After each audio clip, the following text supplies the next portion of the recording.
not so. Years ago, a Muslim friend of mine educated me by saying, I could take you to any Muslim village with 4 mosques, and I could have the Episcopalian Mosque, the Baptist Mosque, the Nazarene Mosque, and the Unitarian Mosque. He said, there's that much variety. If you walk in there and say, and he was quite right.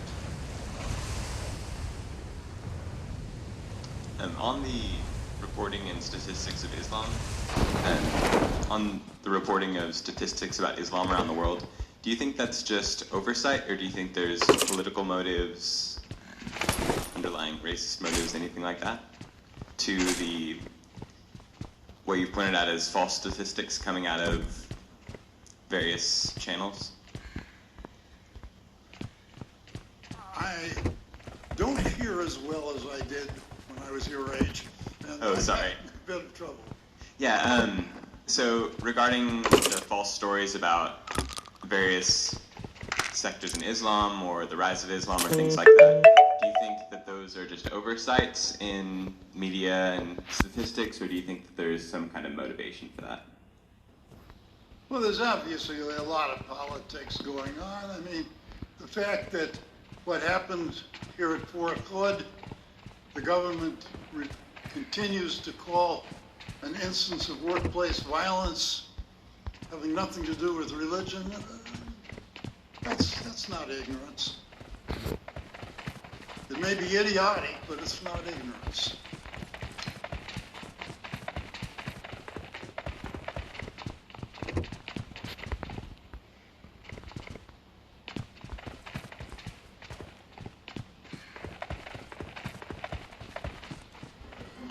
Good afternoon.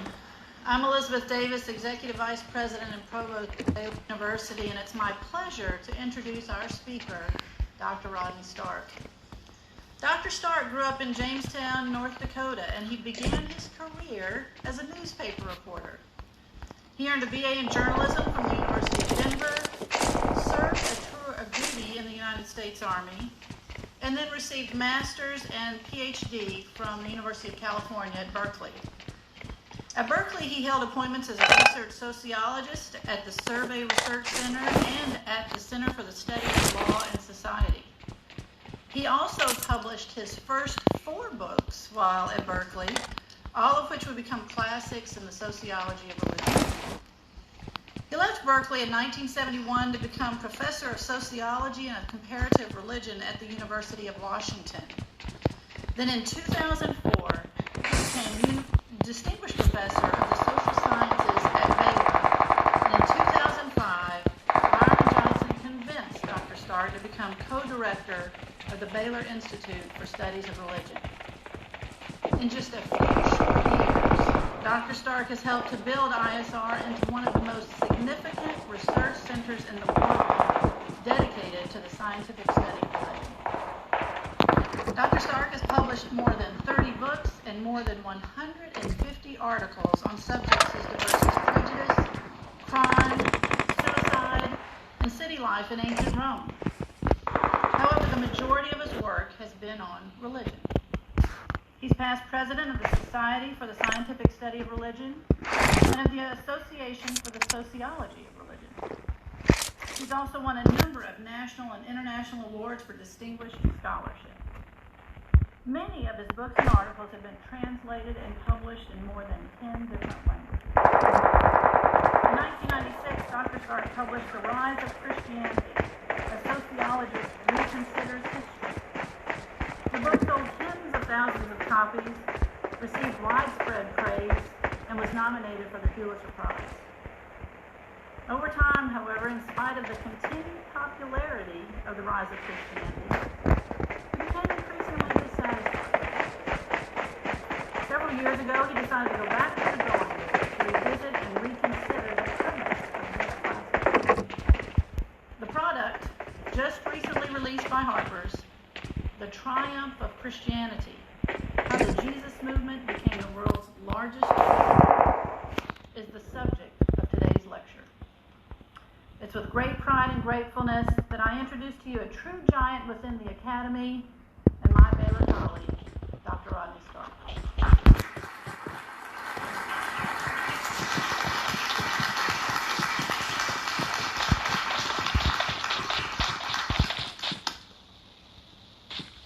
I found myself thinking about Huck Finn and Tom Sawyer sitting in the balcony of the church during their own funeral service. I was asked to talk to this group about why I wrote the book, and I had to go back and look in the book quite a bit in order to figure that out, because it's been 18 months since I sent it off to the publisher, and I've far gone into new projects, and quite honestly, I couldn't remember a lot of what I had written. That happens, you know, you don't close the file and you can't put on the new one. But the short answer as to why I wrote the book is self-indulgence. That's always why I write. The big secret is that the academic life has given me the privilege of writing every morning for the last many, many, many years. And it's a reason to get up and a reason to have a happy day. And that's why I do it. I didn't write a history of Christianity. I cheated, I skipped, and I picked out the parts that interested me. Things that I thought I might have something new to say, or that other people had new things to say that nobody seems to know about. Moreover, if you were to look at the book, you'd see that most of the chapters are on subjects that usually are nothing more than footnotes in the traditional history of the rise of Christianity. Because most histories of the rise of Christianity are really histories of the Christian church. They're very narrowly focused. There's a lot about church councils, a lot about church politics, a lot about theological disputes and some heresies. And of course, after the Reformation, it became the history of the Christian churches. But still, I find them narrow, because they don't seem to relate to the world in which all of this is happening. Now, of course, everybody wrings their hands over the fall of the Roman Empire. You can count on that. I happen to think that the fall of the Roman Empire was the best thing that ever happened to the rise of Western civilization.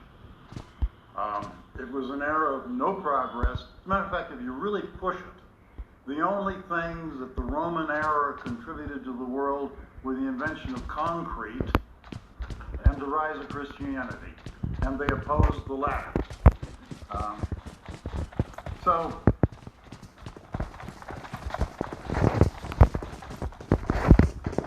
I decided to go back and see what I could do with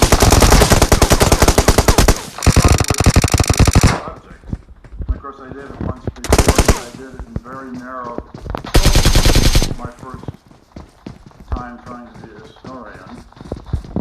And I started to write about the year 40, and I ended through the time of Constantine.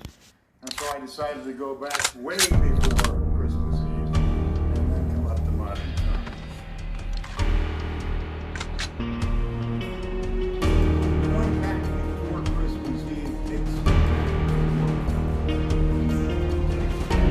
particularly to look at religion in Rome. Rome was full of pagan temples, but a number of other Eastern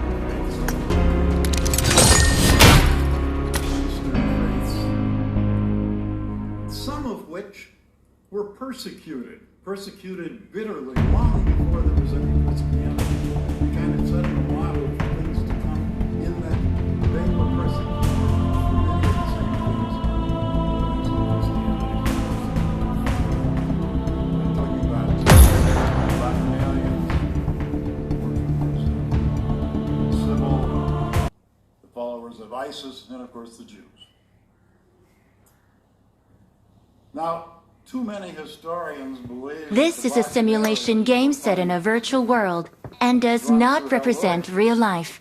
Please play in moderation, take frequent breaks, and play responsibly. And if you really, since that's our only source, what can we do? Well, all we can do is learn the Greek history because it wasn't a Roman organization. They were Dionysians. You just go to Greek, any book on Greek religion, you can find out all about what they believed. When they came to Rome, they got a little bit more active.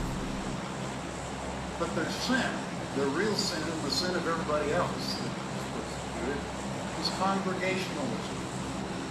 That is, a group that had a sense of identity with their religion that was significant, that set them apart, that involved them rather deeply.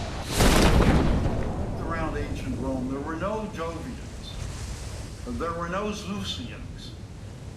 You went to temples. You didn't belong to them. But the Bacchanalians belonged. They went at least once a week. They went at night because of Christianity time, because like everybody else, they worked. They went at night, and that was pretty suspicious right there. But the larger point was organizations, real organizations that focused people, that people belonged to, were illegal in Rome.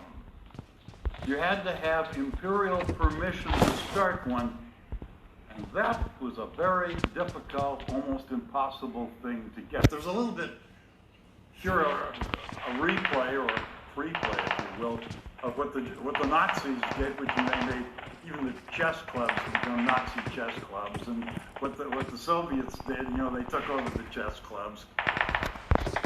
The Romans, well, the real problem is the Roman emperors thought everybody was plotting against them, and rightly so. Between Augustus and Constantine, there were 76 emperors. 19 of them died natural deaths. 7 died in battle, and the rest were murdered. Well, a couple of them were forced to commit suicide, but that's just not much difference there.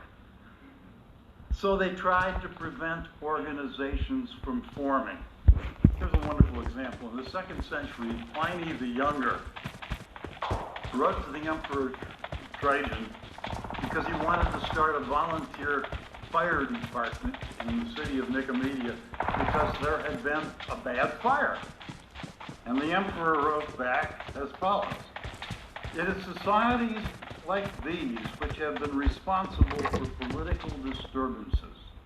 If people assemble for a common purpose, whatever name we give them, and for whatever reason, they soon turn into a political club. Your application's denied." So they didn't get a volunteer fire department. In any event, by the time Christianity came along, there was a long tradition of persecuting Enemies ahead! religious groups. In 58 BC, the Senate outlawed worship of Isis. A little later, they came back to the same subject again, and the Emperor Tiberius had the temple of Isis in Rome destroyed, had the statue of the goddess thrown into the Tiber River, and had all the priests crucified. All for naught. Because before it was all over, there were more temples to Isis in Rome than to any other divinity.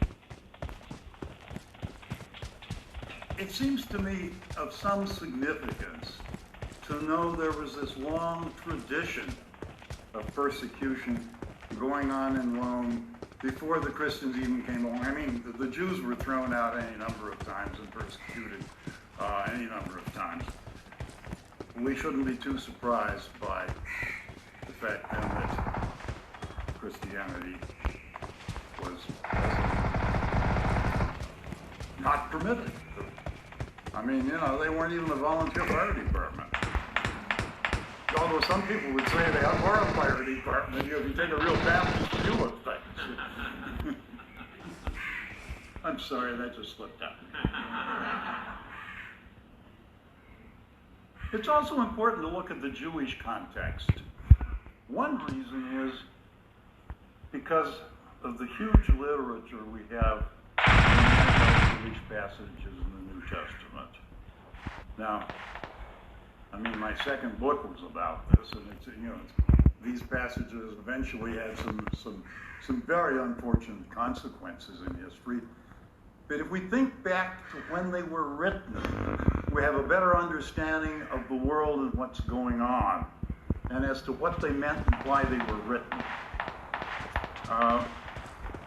Somehow there's always a sense that what's going on here is this huge Christian majority coming down hard on this little tiny Jewish minority. And that's anachronistic. At the time these were written, there were maybe as many as 300 Christians in Jerusalem. There were maybe 3,000 Christians on earth. There were 10 to 15 million Jews. That's not really kind of in balance. And keep in mind that in this era was an enormously conflicted and bloody era in Jewish history. I mean, people were running around killing each other, all who claimed to be Jews. There were even high priests killed by zealots for not being sufficiently faithful. And in this context, you've got a little tiny movement coming along proclaiming that someone crucified for blasphemy was the Messiah. Persecution was absolute, and there couldn't be anything more red flags than that. Persecution was inevitable, and it happened. And unfortunately, it's very, very hard to find anything outside of the New Testament.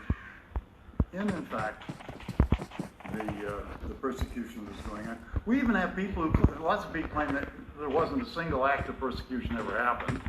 We have other people say it doesn't count because they were all Jews, so it was not Christians and Jews, it was all, a family affair. Well, it didn't make it right.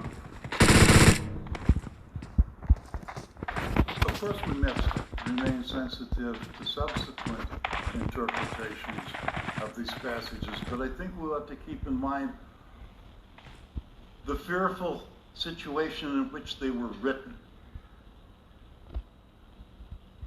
Switching gears again.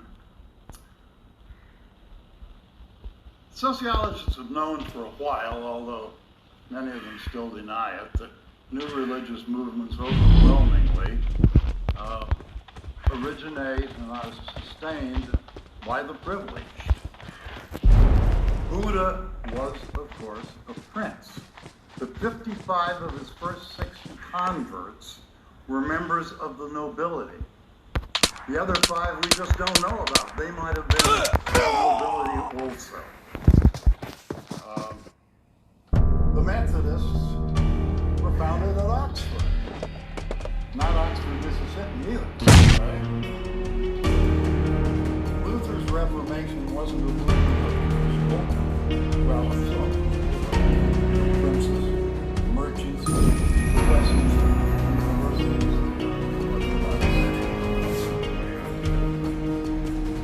Of 483 medieval ascetic Roman Catholic saints, 3/4 were from the nobility. 22% were from royalty. The prophets of the Old Testament belonged to the landowning nobility. Are we really to believe that Christianity was a movement based on the slaves and the lowest segments of the population? Well, because Paul told us so. He wrote, "Not many of you were wise according to worldly standards. Not many were powerful. Not many were of noble birth." And of course, I was This is a simulation game set in a virtual world and does not represent real life. Please play in moderation, take frequent breaks, and play responsibly. Yes. Early in my sociological life, I came along a wonderful book by an Australian.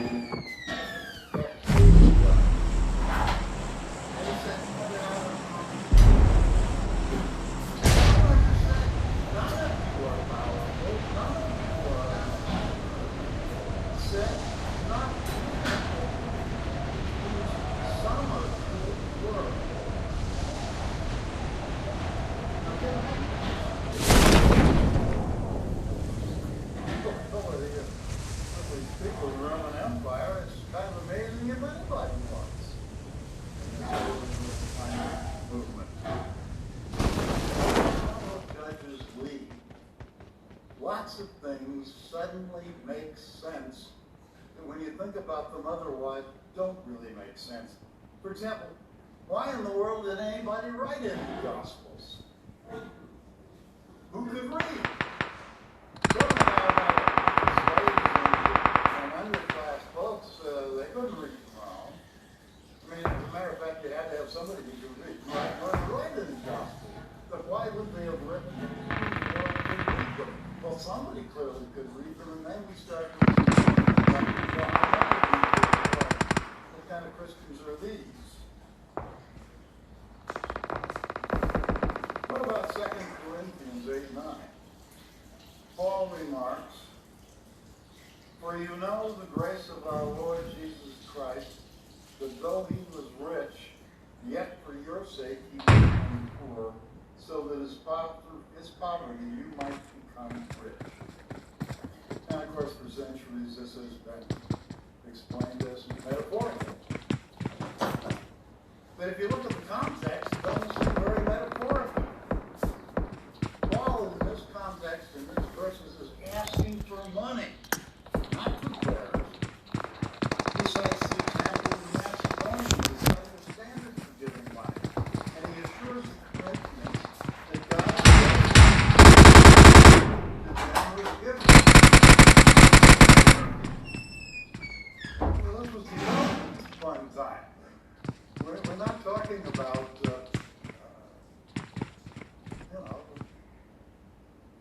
prayers and hopes here.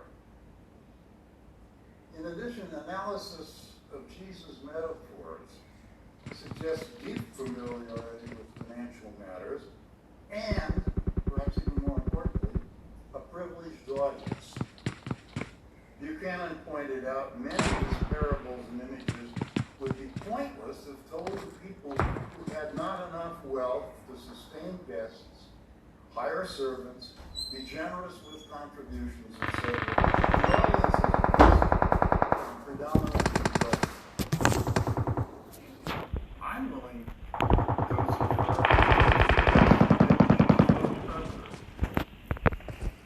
Mark is the only one who says so. Matthew says he was driving his son. Jesus Vermes says that, music sayings in it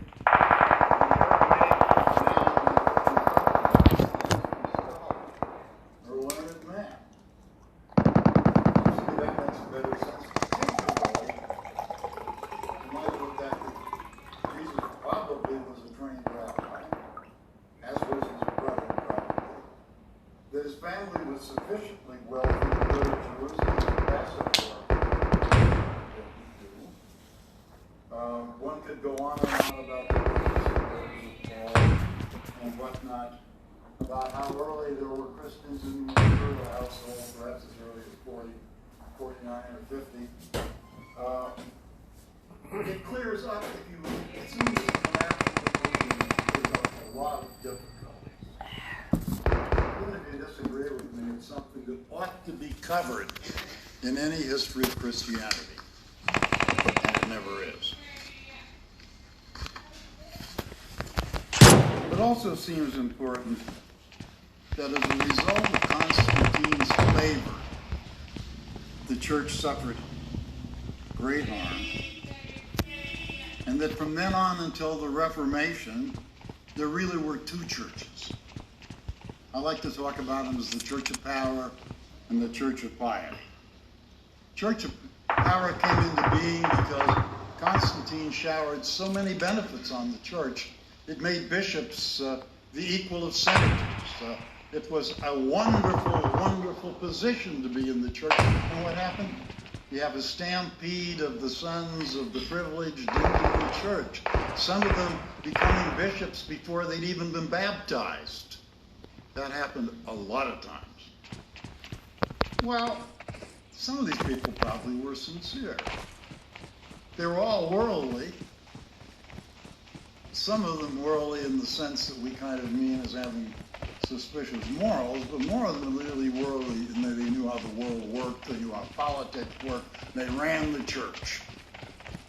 But, fortunately, ironically, there was this second church based in the monastic movements, which also flourished at the time and which could not be crushed because they were so tightly tied to privileged people, to the nobility, if you will. I mean, as I pointed out about the saints, the sons and daughters of the nobility also went into the church, many of them becoming priests, monks and nuns. They often were stationed miles from home, very close to their parents, and had a lot of influence as a result. There was always this struggle between the Church of Piety and the Church of Power, and along about the 11th century, the Church of Power. The faiths were part of that result. Another part was all of this campaigning for church reform, which when it failed and the Church of Power took over again, led to several centuries of heretical movements and all of the nastiness and bloodiness. Help! I'm really sorry. And then, of course, Luther's Reformation came out of it partly because of the arrogance of the Church of Power.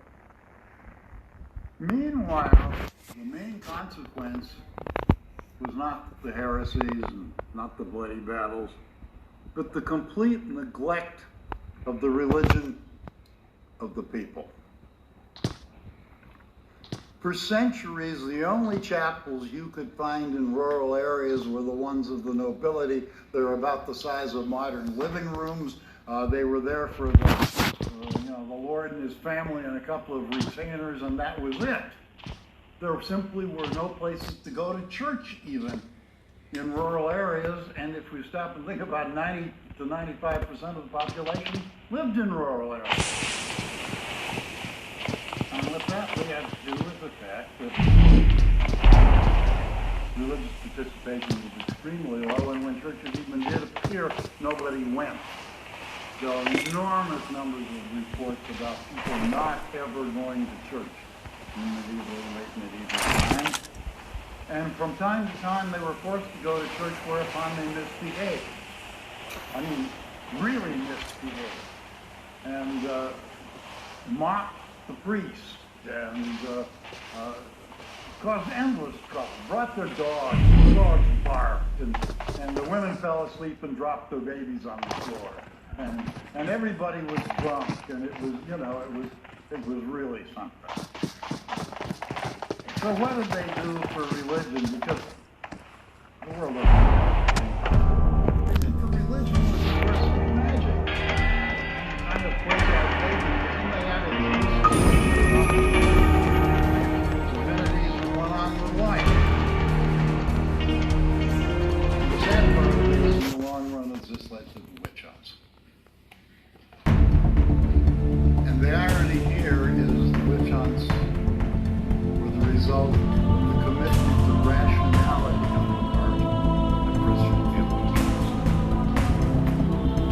Christian theologians have never been convinced, like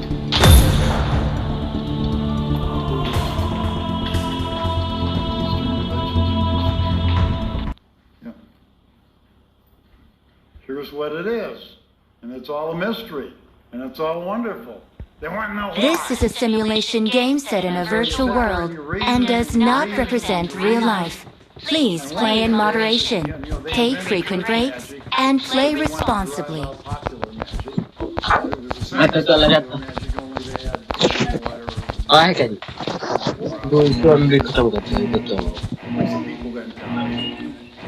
आता खाते न माणूस देखो अच्छा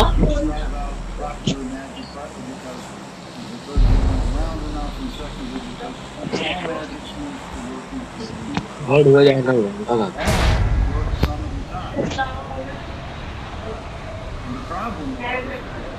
न कर दो Why does non-church work? We know why. God makes it work. God makes it work. We know why it works. Why does this other stuff work? Well, it couldn't be God. You know,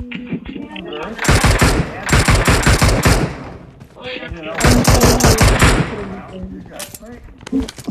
Demon. And that's not good stuff.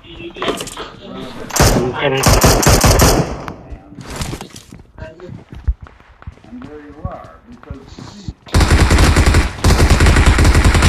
they were doing something. They were doing magic. The thing that was important, however, is they didn't know anything about Satanism. They were not. They thought they were doing something legit. They were not doing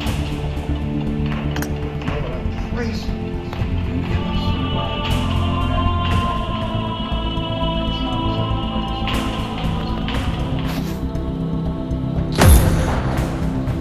So then how did it all end? And here comes one of the great ironies, and this isn't my work, this is drawing on some enormously important recent historical work that everybody... This is a simulation game set in a virtual world and does not represent real life. Please play in moderation, take frequent breaks, and play responsibly. And the publications of the Spanish Inquisition. The Spanish Inquisition prevented there ever having been the witchcraft craze in Spain. Occasionally, although they usually sent them to the galleys, occasionally the Spanish Inquisition punished somebody in relationship to witchcraft. But it was the people they punished that burned witches. And the Inquisition took a very, very good stopped it whenever they could, and punished anybody who had been involved. Now, how do we know any of these things? The Inquisition, there are two Inquisitions in Spain because of the two parts of Spain. They kept incredibly complete records, enormous files on this case. 44,701 such cases. And the records have all been made available, and scholars have been in and plowing through them and quantifying them, and now we know a great deal of what went on with the Inquisition. One of the things that went on, and the reason we turned them against witchcraft and witch hunts, is they listened to the first people who came before them charged with witchcraft. They asked them what they were doing, and they listened to their answers, and they discovered that most of them thought they were doing the same thing the priest was doing. They thought, well, they came up with a wonderful theological invention. Implicit and explicit invocation of demons. Now, a real witch would be explicitly invoking and say, come, come, come, yeah.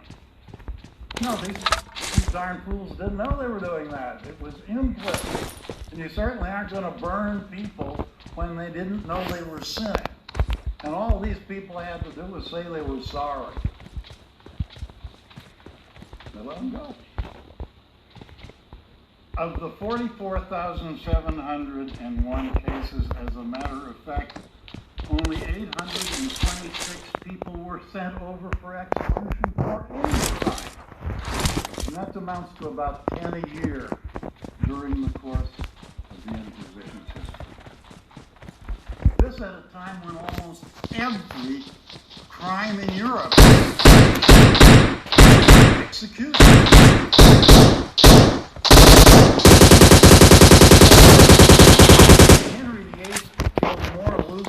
Catholic priests than the Inquisition had executed in 2 centuries. And I find the neglect of this negligent. I mean, why don't we know about it? Well, so I wrote about it.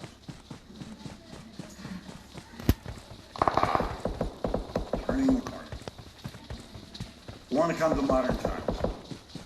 We've been given an enormous privilege of access to something called the Gallup World Poll. Now they're being done annually in 166 countries. Now, that means you're down to the little islands and whatnot, okay? And these are done I need a scope. good, solid national samples and very nice items, a lot of interesting information. And for the first time, we have some pretty good information on things like religious censuses, church attendance, and whatnot. What it shows is that 41% of the people on earth are Christians. 27% are Muslims. 19% are Hindus. 6% are Buddhists. You can go from there. Now, we know that a substantial number of these Christians live in Europe and never go to church. So when we cut out some of this nonsense, what do we really get? Well, let's look only at people who have been to a religious service in the past 7 days. And 44% of the world's population who've been in church recently are Christians. 29% are Muslims. Most of us would have thought the Muslim proportion would rise a lot compared to the Catholics. But no, the Muslims don't go to church either. They sleep in on whatever. And in any event,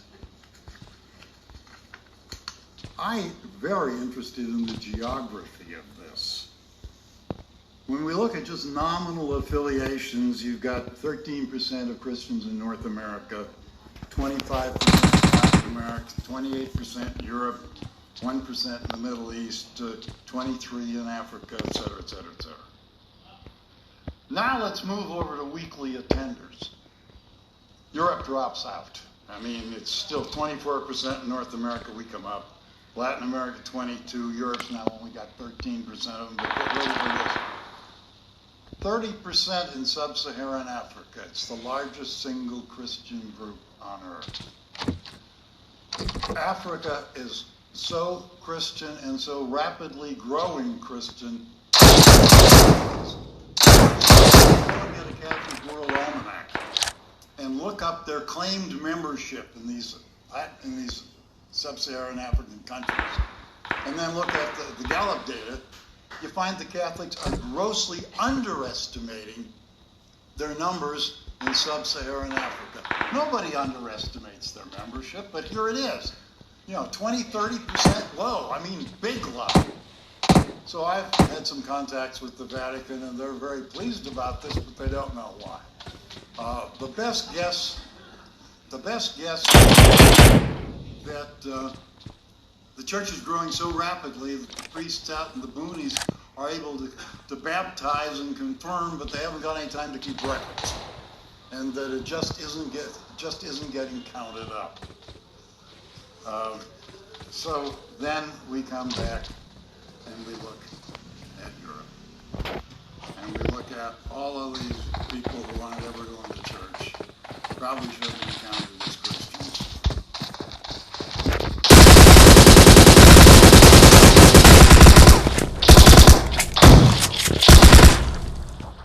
You may know that most European nations are well below replacement fertility. That in a generation, any Swedes in Sweden, any Germans in Germany, any Europeans in Europe.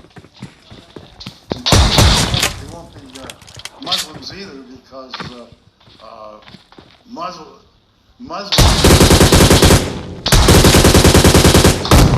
really rapidly in Europe. Fertility is well below replacement already. In any event, church-going Europeans replacement. There's some really world-class demographers who looked at this. And it comes out that in about 4 more generations, church-going Christians will outnumber non-church-going Christians. It's low right now because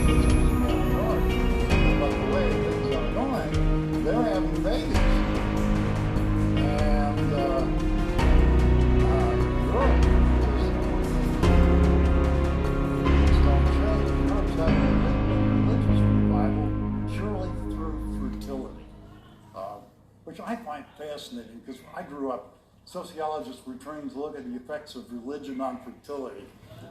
They weren't trained to look at the effects of fertility on religion. But American Judaism is changing very rapidly for the same reason. The secular Jews are not having children.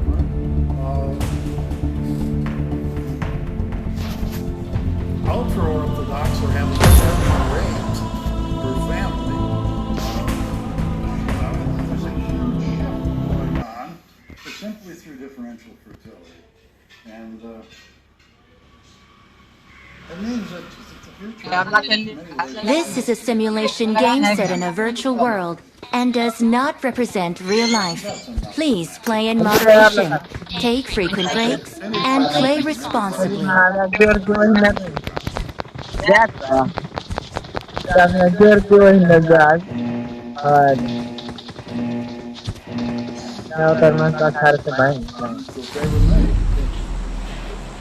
Game भलो पे live join कर दे हां आज game खेलेंगे मजा आ जाए मेरा बार हां लड़ा कंटिन्यू में भाई उस साइड चलो इस साइड चलो घर में ले लो घर में यार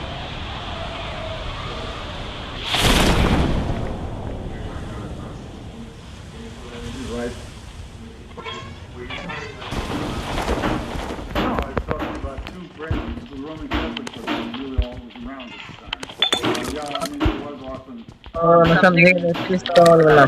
No, I'm really talking about the secular clergy, so-called. And the secular clergy knew how to work with kings, administrative structures, and for centuries.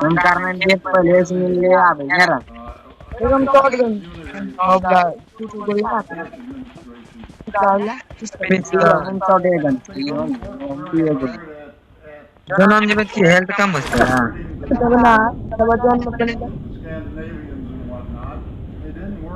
एक जाके क्या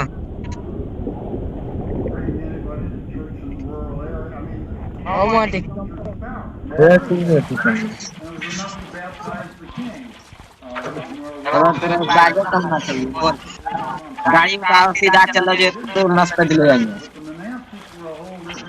I got a gun. अरे भी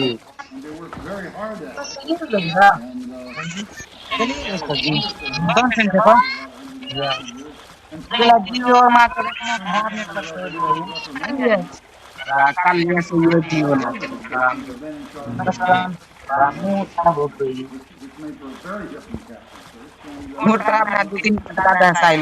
I got a gun.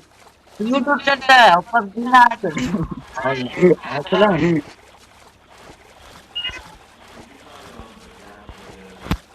चलिए यार समझ नहीं रही गाने को तो बाहर निकले में बस ले लौड़ा लंबा लगवाया ना बस को एक फोटो गोली ने निकाले मोमिन का shotgun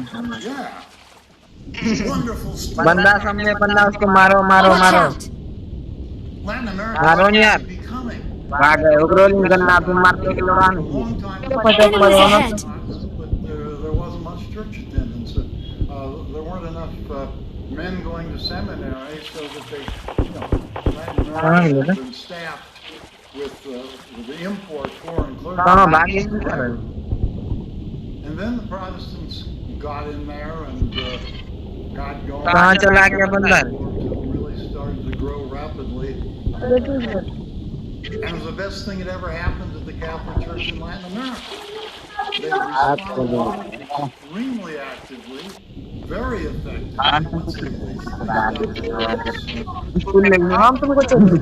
Theology nonsense. I got a gun. Catholic Church attendance in Latin America right now is staggeringly high. And its height depends on the strength of Protestantism. There's countries with a higher percentage of Protestants have the highest rate of Catholic Church attendance.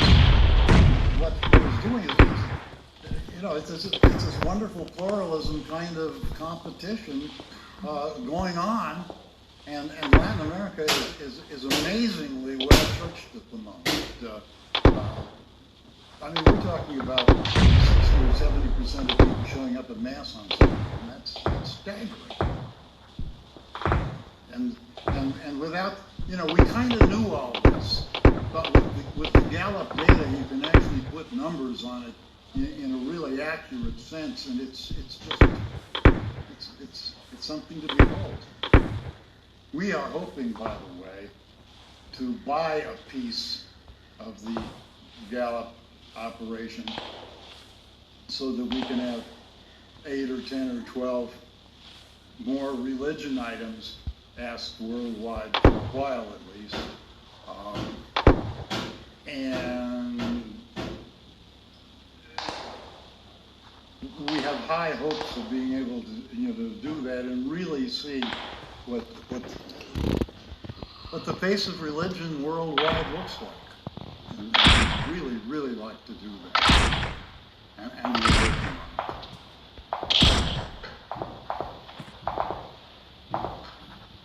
Yes. When you're talking about the fertility numbers with church attendance, Right. Enemies ahead!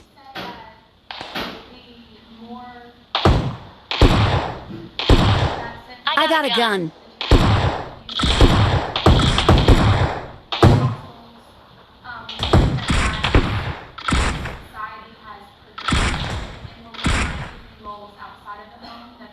Enemies ahead!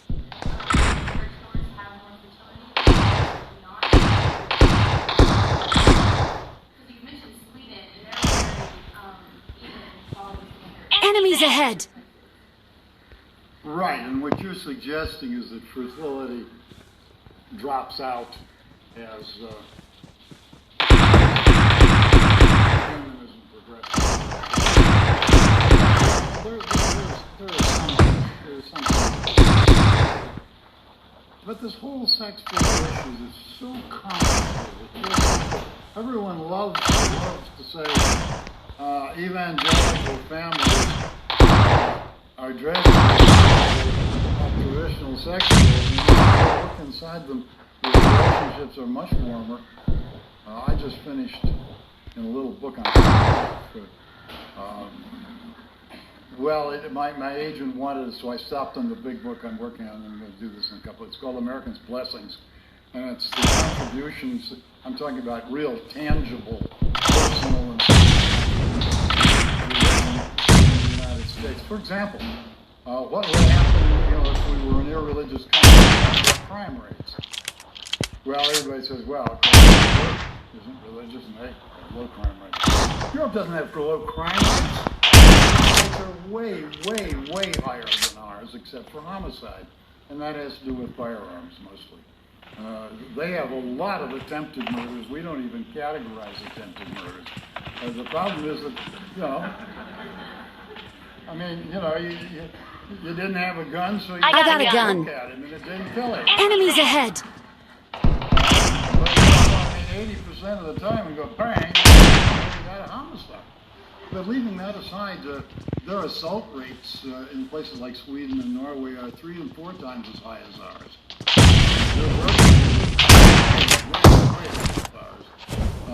And this goes through all options. The divorce rate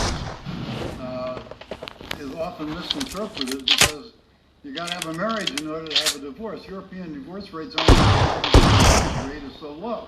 But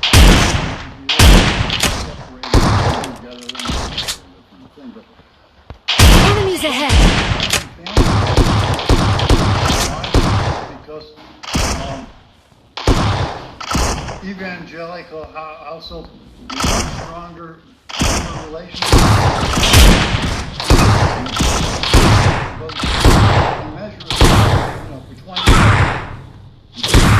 or 30, and you have, you know, the mother and father side of the relationship.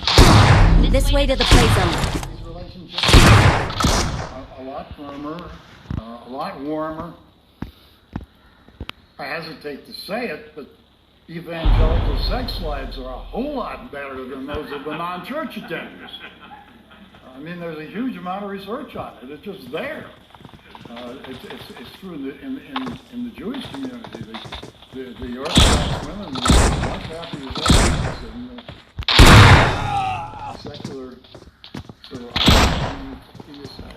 But it isn't at all clear how some of this stuff works.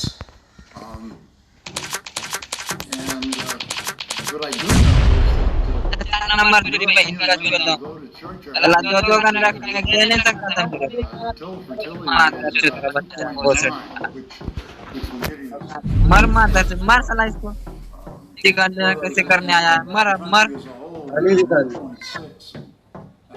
Man. About 1.1. I mean, you don't go very long and replace yourself. I mean, the population really does do that. आया इधर आया But here's this kicker that the religious people are not going with it. ना बच्चों झाड़ भरे से मरता है बड़ा यूज तू एक गोलिंग ना सो ये एक गोलिंग खत्म मजा का बन गया उसने तो दो dose pine I was shocked about fertility dropping so rapidly. The slope is extremely steep. And as I said, Iran is well below replacement already. There are only 3 Western countries, so-called, with population growth at the moment with replacement rates, and that's the United States, Ireland, and Israel. That's surprising.